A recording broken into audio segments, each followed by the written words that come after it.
आज की इस क्लास में हम आज छठा रस है आपका रौद्र रस, उसे हम पढ़ेंगे कि रौद्र रस क्या होता है। तो पिछले वीडियो में हमने भयानक रस की परिभाषा पढ़ ली है और अन्य जो रस हैं आपके श्रृंगार रस, करुण रस, हास्य रस, इन सब की परिभाषा भी मैंने आपको पढ़ा दी है। अगर कंप्लीट नहीं किया है तो आप चैनल पे जाकर देख लो, आपको मिल जाएँगे। तो शुरू करते हैं हम रौद्र रस की परिभाषा। रौद्र रस की परिभाषा शुरू करने से पहले रौद्र रस का जो अर्थ है वो क्या है?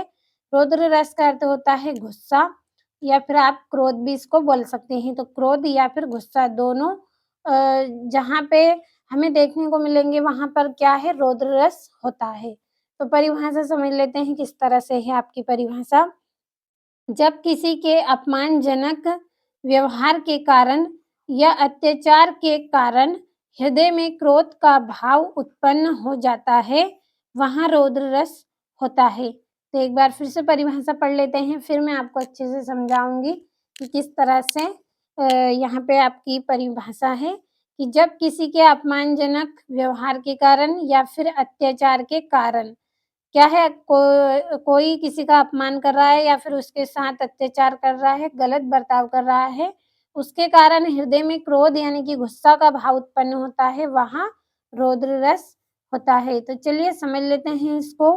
भाषा आपकी किस तरह से है कि जब किसी के अपमानजनक व्यवहार के कारण यानी कि कोई अगर मान लीजिए हमें कड़वे शब्द बोल रहे हैं, कुछ ऐसे शब्द बोल रहे हैं जिनको हम सहन नहीं कर पाते हैं, जिन शब्दों से हमारा क्या है अपमान हो रहा हो, तो इस तरह का जो व्यवहार है उसके कारण भी हमारे मन में क्या है क्रोध उत्पन्न होता है, हमें गुस्सा आता है।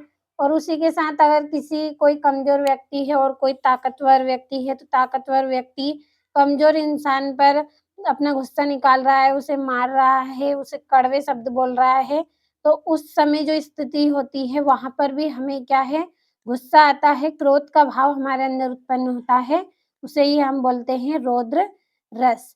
समझ में आई होगी परिभाषा, एक बार फिर से हम पढ़ लेते हैं परिभाषा को कि जब किसी के अपमानजनक व्यवहार के कारण या अत्याचार के कारण हृदय में क्रोध का भाव उत्पन्न हो जाता है, वहाँ रौद्र रस होता है। उदाहरण समझ लेते हैं। आपका उदाहरण है श्री कृष्ण के वचन सुन अर्जुन क्रोध से जलने लगे, सब शौक अपना भूलकर कर्तन युगल मलने लगे, संसार देखे अब हमारे शत्रु रण में मृत पड़े, करते हुए यह घोषणा वे हो गए उठकर खड़े।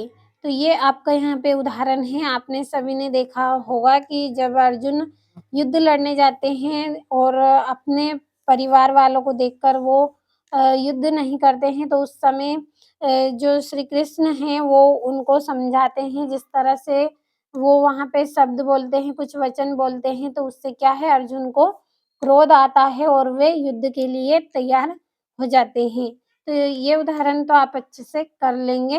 दूसरा उदाहरण है आपका रे नृप बालक काल बस बोलत तोहि ना संभार धनुहि सम त्रिपारी धनु विदित कसल संसार। तो ये इस तरह से आपके 2 उदाहरण हैं। आप दोनों में से एक कोई भी उदाहरण कर लीजिए कंप्लीट, क्योंकि आपको एक ही उदाहरण लिखना है एग्ज़ाम में, लेकिन मैंने आपको 2 उदाहरण यहाँ पे बताए हैं। साथ में ये आपकी परिभाषा है।